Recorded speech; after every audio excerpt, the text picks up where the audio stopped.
Selamat pagi, selamat siang, dan selamat sore pada penonton sekalian. Perkenalkan, kami mahasiswa Universitas Dinamika Program Studi S1 Manajemen. Di sini kami jadi kelompok 3 yang beranggotakan Estur Novia, Alicia, dan Dian Aprilia. Kami akan mempresentasikan materi pertemuan ke-14, Chapter 4 Create a Legacy for Future Generation, yang diambil dari buku Managing Conflict in the Family Business, Understanding Challenges at the Intersection of Family and Business, yang dikarang oleh Ken Rhodes and David Lansky. Keep on watching! Bab 4, menciptakan warisan untuk generasi mendatang, memiliki 6 subbab. Yang pertama, menjaga dilema ketegangan dan memeriksa konflik. Yang kedua, meminimalkan hak yang menghancurkan. Yang ketiga, menyadari bagaimana sejarah berulang dengan sendirinya. Yang keempat, jangan turunkan kebiasaan yang buruk. Yang kelima, merekonsili keadaan dan potongan masa lalu. Yang keenam, pikiran akhir. Beberapa dilema, hai tetap dilema. Subbab yang pertama yaitu menjaga dilema, ketegangan, dan memeriksa konflik. Semua anggota keluarga dan stakeholder harus mengetahui visi dan misi dengan jelas, karena sangat penting dalam membuat keputusan bisnis mengenai peran dan tanggung jawab anggota keluarga. Juga menjadi langkah penting untuk mencegah konflik di masa depan secara efektif di dalam keluarga. Visi dan misi yang dipikirkan dengan jelas dan diartikulasikan akan membantu perencanaan dan pengimplementasian suksesi keluarga untuk generasi berikutnya. Subbab yang kedua yaitu meminimalkan hak yang menghancurkan. Beberapa konflik saat ini terbentuk dari sebuah gagasan yang secara historis sudah dianggap adil. Konflik ini sering muncul saat ada anggota keluarga yang merasa diperlakukan tidak adil dalam beberapa tahun terakhir. Hal itu menyebabkan kebencian dan dendam antara anggota keluarga yang akan berdampak pada bisnis keluarga. Ada beberapa keluarga yang memiliki persepsi tentang hak untuk menganiaya dan mengorbankan orang lain. Hak itu dinamakan hak destruktif. Hak destruktif dapat melanggengkan konflik dalam keluarga berdasarkan persepsi individu tentang ketidakadilan dari masa lalu yang membuat ide kolaborasi atau perdamaian terlihat seperti pengkhianatan kepada anggota keluarga yang awalnya terluka oleh perlakuan yang tidak adil. Untuk slide selanjutnya akan dipresentasikan oleh teman saya, Estor. Selanjutnya, subbab yang ketiga, yaitu menyadari bagaimana sejarah berulang dengan sendirinya. Sejarah konflik keluarga yang berlangsung lama dan pemutusan hubungan yang berulang dari satu generasi ke generasi berikutnya sangat berdampak pada bisnis keluarga, terutama bisnis yang sukses. Ada 7 langkah efektif yang bisa membantu mengelola konflik bisnis keluarga, yaitu yang pertama, identifikasi keadaan mana yang mungkin tidak sengaja memicu perasaan sulit. Yang kedua, berkomitmen untuk mengikuti pertemuan sosial bersama.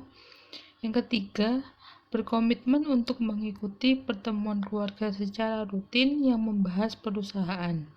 Yang keempat, dapatkan dewan direksi yang solid untuk membantu dalam pembuatan keputusan yang lebih baik. Yang kelima, identifikasi kebijakan yang akan dibuat untuk menghindari masalah di masa depan.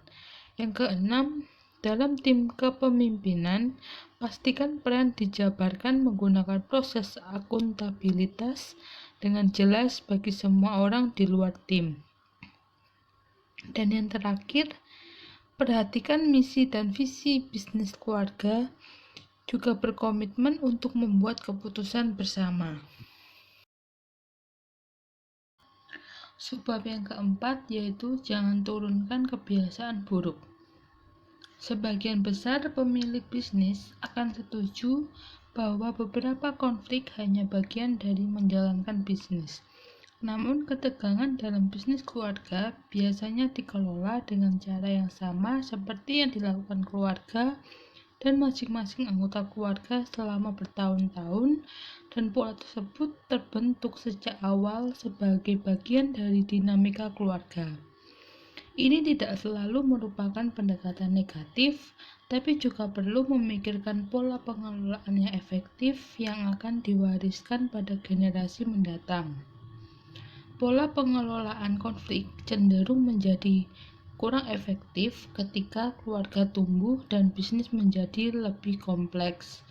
Pola-pola ini juga dapat memainkan peran utama dalam cara konflik dipicu, dikelola, dipertahankan, atau dihindari. Ada beberapa kebiasaan yang harus dihilangkan dan jangan diturunkan pada generasi mendatang. Yang pertama, keras kepala dan ingin menang sendiri.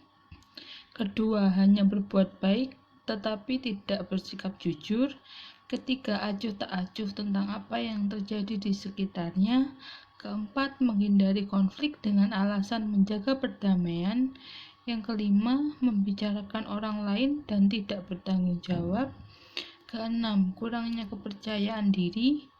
Ketujuh, kurang keterbukaan antar anggota keluarga. Dan yang kedelapan, menyalahkan orang lain atas kesalahannya.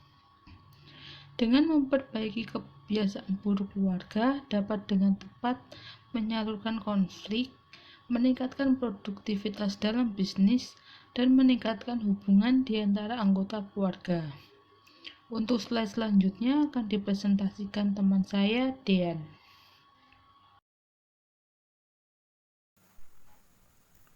Baik, saya akan melanjutkan slide selanjutnya. Subbab yang kelima yaitu merekonsili keadilan dan potongan masa lalu. Pendekatan terstruktur untuk pembaruan dan rekonsiliasi dapat membantu keluarga keluar dari pola negatif dan menuju hubungan yang lebih normal. Pengampunan adalah bagian penting dari pembaruan dan rekonsiliasi itu. Pengampunan adalah keluarga yang dilumpuhkan oleh persepsi ketidakadilan masa lalu yang harus diperkenalkan, dibentuk, dan diintegrasikan dalam keseluruhan strategi keluarga untuk bergerak maju. Persepsi yang berbeda tentang suatu peristiwa dapat menghasilkan versi kebenaran yang berbeda dan tidak pernah dikalibrasi karena sebagian besar keluarga tidak memiliki sarana untuk mengomunikasikan persepsi ini. Akibatnya, ketidakadilan di masa lalu bertahan. Keluarga memahami bahwa pertemuan adalah langkah pertama menuju rekonsiliasi. Nah, langkah-langkah untuk menuju rekonsiliasi adalah langkah pertama, setuju untuk mengatasi masalah. Langkah kedua, bagikan perspektif individu tentang kebenaran. Langkah ketiga, identifikasi dan miliki asumsi yang mendukung kebenaran kita. Langkah keempat, berlatih memberi dan menerima pengampunan.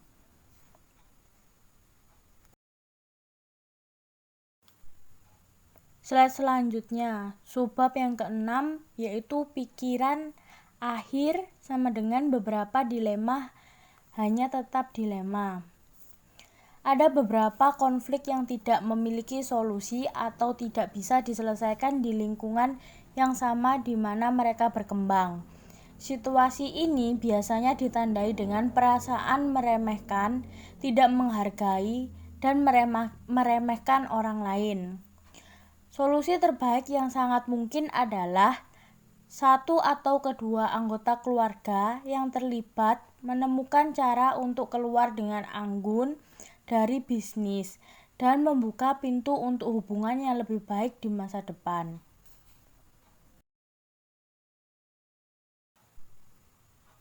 Sekian presentasi dari kelompok 3. Jangan lupa like, komen, dan subscribe. See you on the next video.